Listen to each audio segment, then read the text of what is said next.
اب بات کرتے ہیں کہ کچھ ایسی ایمبیسیز ہیں جن کو دوسری ایمبیسیز ڈیل کرتی ہیں. جیسے لٹویا کی اگر ہم بات کریں، Latvia is a very beautiful country.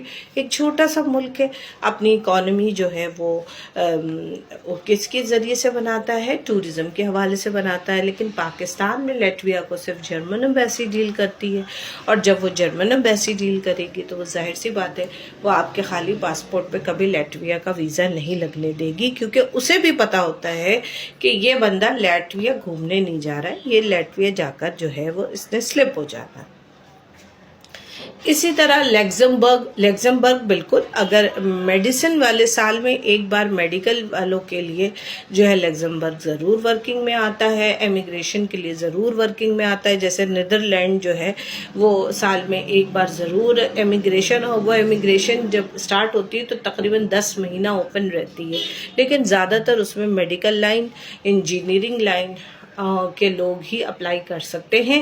تو کیپ ان ٹچ، رابطے میں رہا کیجئے. جیسے ہی اگر کوئی لیگزمبرگ میں یا نیدرلینڈ میں یہ اپرچونٹی اوپن ہو تو اس کیٹیگری کے لوگ جو کہ انجینئر ہیں، ڈاکٹر ہیں، لائر ہیں، تو وہ ضرور اپلائی کیا کریں امیگریشن کے لیے. اور 10 مہینہ، 1 سال، 1.5 سال کے اندر انہیں امیگریشن مل جاتی ہے. بٹ امیگریشن کا مطلب یہ نہیں ہوتا کہ آپ کو وہاں پہ ہم نوکری دلوائیں گے. ہم آپ کو وہاں کے لیگل کاغذات بنوا کے دیتے ہیں، آپ وہاں جا کے نوکری ان کے لیگل اسٹیٹس پہ حاصل کریں گے، یہ مطلب ہوتا ہے. کیونکہ اکثر میرے پاس یہ سوال آتا ہے کہ جی آپ نوکری دلوائیں گی؟ تو بھائی امیگریشن میں ہم آپ کو امیگریشن دلوا رہے ہیں، نوکری تھوڑی دلوا رہے ہیں. ٹھیک ہو گیا؟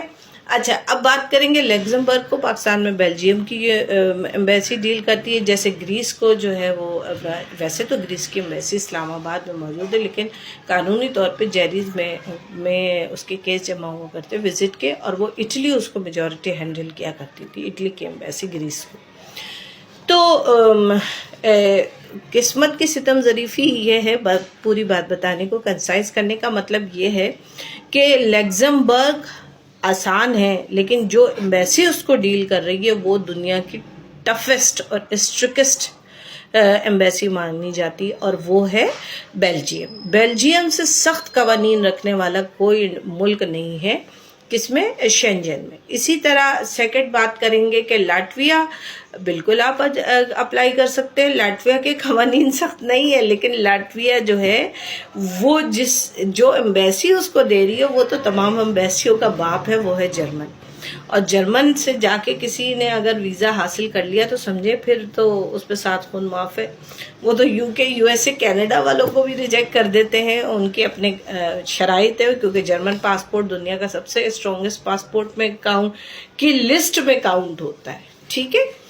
تو یہ بتانے کا مطلب تھا کہ سال کا اینڈ ہے، بہت سارے ایسے ان پڑھ جاہل لوگ آ جاتے ہیں ہمارے بیچ میں. معذرت کے ساتھ مجھے بار بار یہ لفظ بولنا پڑتا ہے، مجھے افسوس بھی ہوتا ہے، لیکن پاکستان میں چونکہ ایجوکیشن کی بہت کمی ہے تو ہمارے ایجنٹ حضرات بھی پڑھے لکھے نہیں ہوتے، تو وہ اسی قسم کی فالتو قسم کی چیزیں نکال لیتے ہیں، پرمٹ نکال دیتے ہیں، اور جی آپ کو جو ہے آپ اس پہ پیسے اپلائی کر لیتے، پھر 1.5 سال گزر جاتے، پھر لڑائیاں ہوتی ہیں، اس کے بعد وہ پیسے ریٹرن کرنے پڑتے ہیں، کیونکہ آگے اس کی کہانی کوئی ہوتی نہیں ہے، ڈیڈ اینڈ ہوتی ہے. لہٰذا ان چیزوں کو اپنائیے جن کے معاہدے ہیں پاکستان کے ساتھ، جو پاکستان کے لیے بنے ہیں.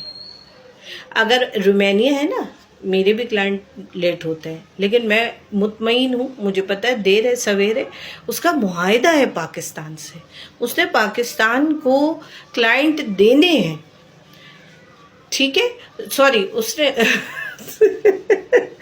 نے پاکستان سے کلائنٹ لینے ہیں. اسے اپنے کنسٹرکشن ورکنگ کے لیے مزدور چاہیے ہی چاہیے. ٹھیک ہے نا؟ UK Tier 2 visa, general visa کی کیٹیگری وہ بندے لے گا ہی لے گا، مہنگائی ہو، اسپانسرشپ، وہ اسپاؤس کا بلانا بند کر دے، اسٹوڈنٹ پہ فیملی کا بلانا بند کر دے. بٹ ان کا معاہدہ ہے، یہ بلائیں گے، لیکن کینیڈا کا ورک ویزا پاکستانیوں کے لیے نہیں ہوتا، یو ایس کا ورک ویزا پاکستان کے لیے نہیں ہوتا، کینیڈا کا وزٹ ہوگا، یو کے کا وزٹ ہوگا، بلکہ یو کے کا وزٹ بھی آج کل ہو رہا ہے، اور ہم نے اس میں بھی یہی آسانی پیدا کی ہے کہ پہلے ویزا لگا دو، بعد میں پیسے لے دینا، تاکہ ہمارے کسی طرح ہمارے پاکستانیوں کو آسانی ملے، آپ لوگ بھی تھوڑا سا سکھ کا سانس لیں۔ اس کے لیے مجھے پیچھے کتنی، میری ٹیم کو کتنی محنت کرنی پڑتی ہے یہ ہم جانتے ہیں۔ اپنا ڈھیر سارا خیال رکھیے گا۔ اللہ حافظ۔